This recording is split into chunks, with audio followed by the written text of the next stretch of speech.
Good day guys, gawa tayo ng tutorial for how deep is your love. Zoom natin, no? Yan, tunog natin keyboard, number 4 ulit. Ay, phaser pala. Number, ano ba yun? Yan,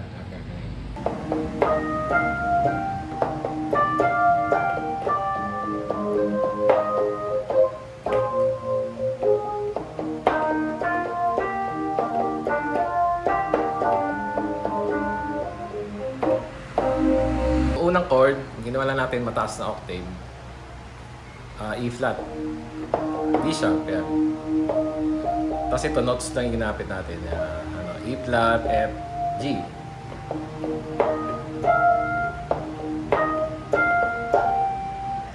Yun ay E flat. Tapos, yung magiging E flat major 7.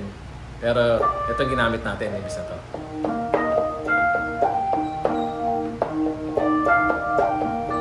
Tapos G sharp. Tapos di magbabago tong kanan.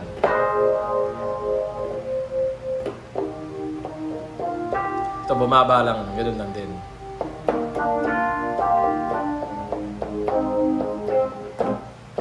Ito ay G sharp over A sharp.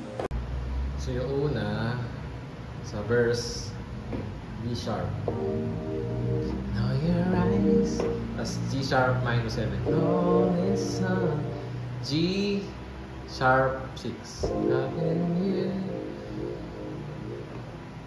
C 7. Loving you. F minor. G 7.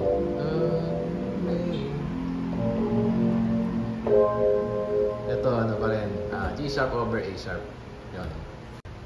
Tapos know that you wonder. Tapos dito, G sharp minor 7 pero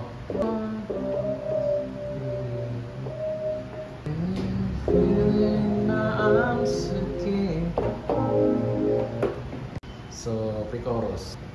So G sharp major 7 tapos G minor 7. Summer peace. Tapos F minor 7. All in your love. Pero dito, yun nga, may C9. May C sharp 9. Meron siyang parang hilit na notes. Parang ganun.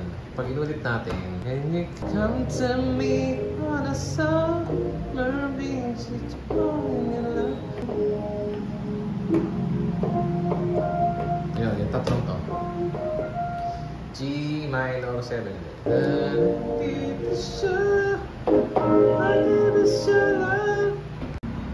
Chorus. D sharp. D sharp into 7. G sharp. G sharp minor 6. So G sharp minor 6 is minor. Ito minor. Lagi mo 6 ito. Nalagay mo ito. Yan. So chorus ito. How deep is your love? How deep is your love? How deep is your love? Cause we're living in the world of fools. A sharp minor 6. Breaking us down. C7.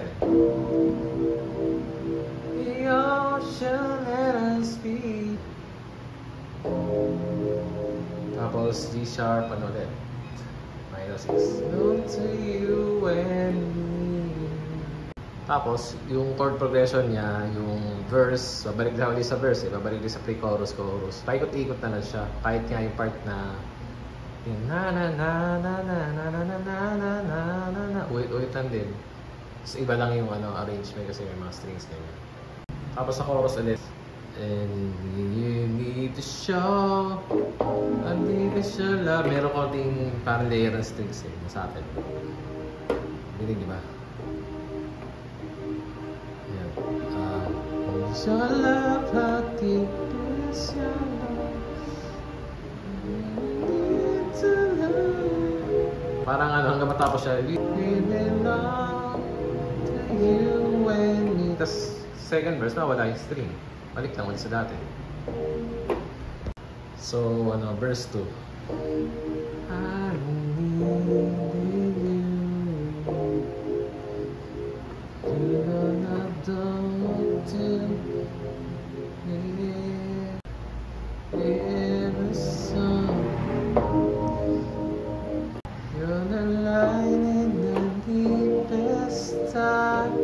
sound.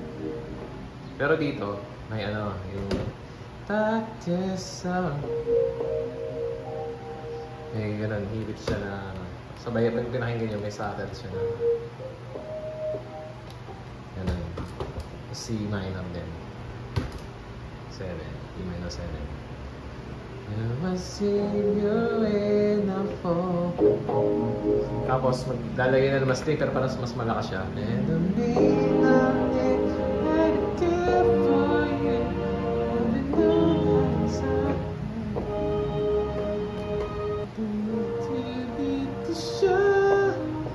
Dito siya lang. Tali ko rin sa chorus.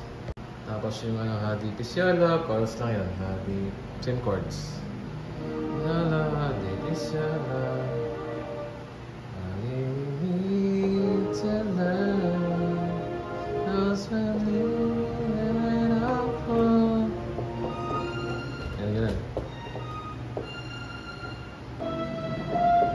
No, sure, let us be.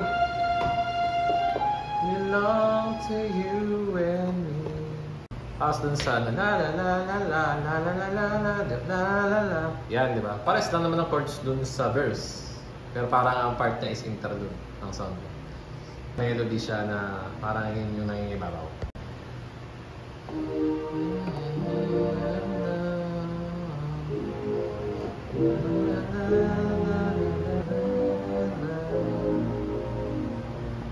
La la la la la la la la la la la